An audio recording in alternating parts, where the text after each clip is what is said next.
So here I'm going to show you how to make a dirt hole set.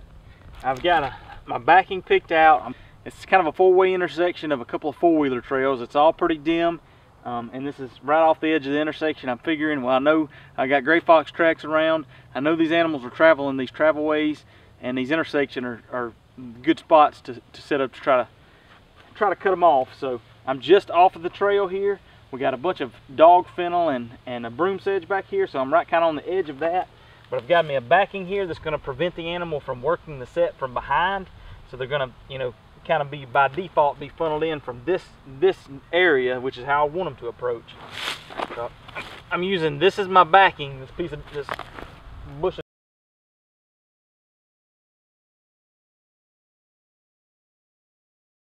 with my sifter and my trowel, digging a trap bed. And I'm going to say I want the dog of my trap, or the pan of my trap, to be 9 or so inches back from the lip of my, or the center of my hole.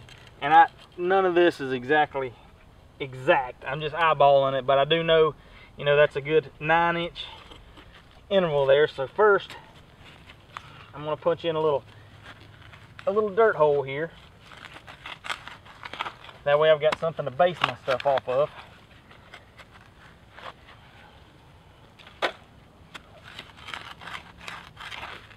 One thing in the south you want to look for, make sure you're watching out, trying to avoid, is ant hills. If you start digging in it and you see ants coming out of it, you want to avoid that, because it's going to be tough to set, and you don't want the animal to be hung up in there in the middle of an ant hill if you do make a catch.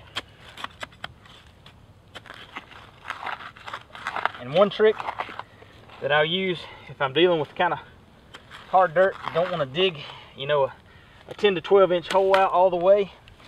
And I'll get it started, so I've got a nice big hole there to start with. But then I'll take one of these stake drivers that I've got and just use that to punch me a good hole down in there a little ways, so that I've got somewhere to put my bait, my lure, that's not easily accessible, but it still looks like I've got a big hole dug there, or a big hole that's something dug there. So got my sifter here that I'm putting all my dirt in as I dig it out.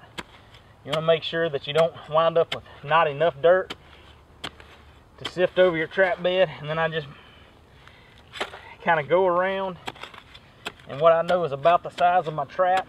It's a little bit more of an oval shape. Just breaking that dirt up, pulling it out, just putting it in my sifter.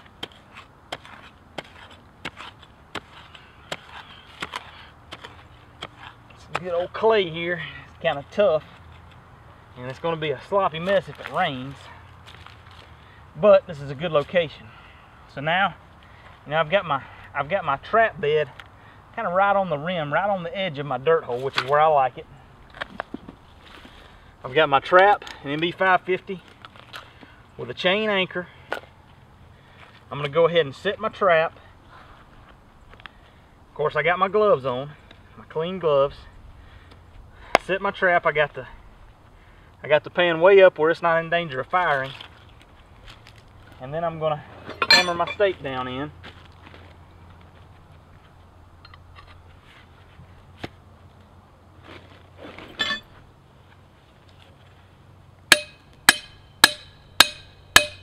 The thing I like to do if your driver's pretty solid in there trying to get it out is just twist it a little bit.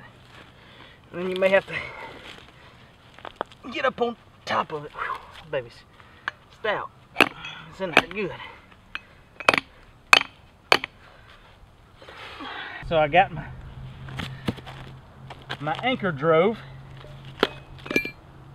Now I'm going to bed my trap. And I put it in the hole, and it's not quite wide enough, so I need to widen it up just a little bit.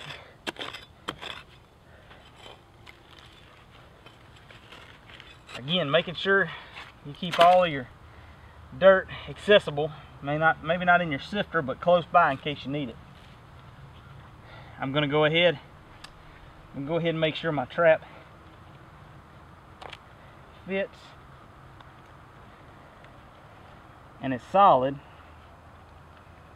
You want to make sure your swivels aren't causing any pivot points, and I need just a little bit more dirt under the left ear. So you want to really be diligent and make sure that your trap is firmly bedded. If that animal comes up and starts poking around and feels something shift under its feet, you're going to be in a bad spot. So now I've got my trap bedded. I want the pan ready to fire. So I'm going to depress the pan. Boom. I just heard the click. So the night latch. So that trap's ready to go. Fold my jaw back down. And we're ready to rock and roll. So now I'm going to put my pan cover in place. Sift just a little dirt on top of it to get it to stay.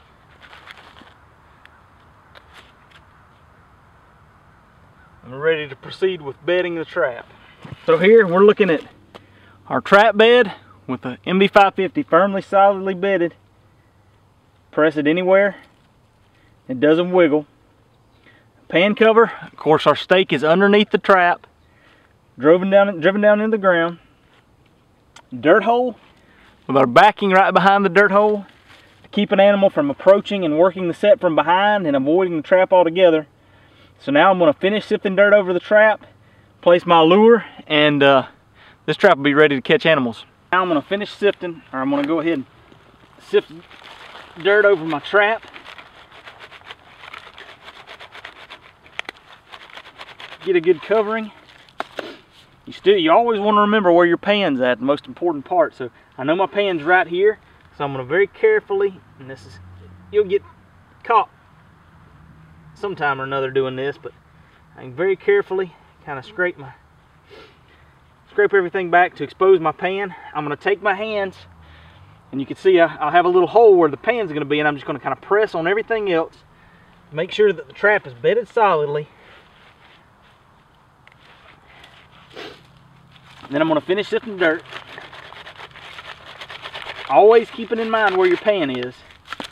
So my pan's right here. I want my pan to be the lowest spot in the pattern.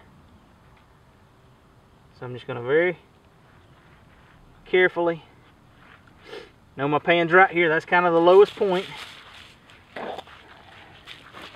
Then what I'm going to do to kind of encourage the animal's foot is I've got a couple of dirt clods here, not rock, but dirt clods, and I'm going to set these right on the edge, kind of where the levers would be, to hopefully encourage the animal not to step here, not to step here, to step right there. Bam, that's where I want him. You don't want rock, because that rock, if the trap fires and it catches that rock in between the jaws, it may hold the jaws open and prevent let the animal get away. You got your extra kind of spoils. I may put them on the side just to try to add a little extra barrier to coming around from the back. Now we're ready for bait and lure.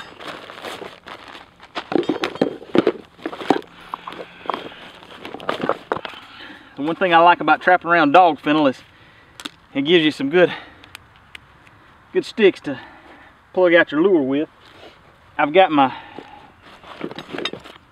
hole down in the middle, make sure it's cleared out so that my bait can get down there, get down to the bottom where it's not easily accessible by the animal. And you don't want a whole lot of bait, something like that.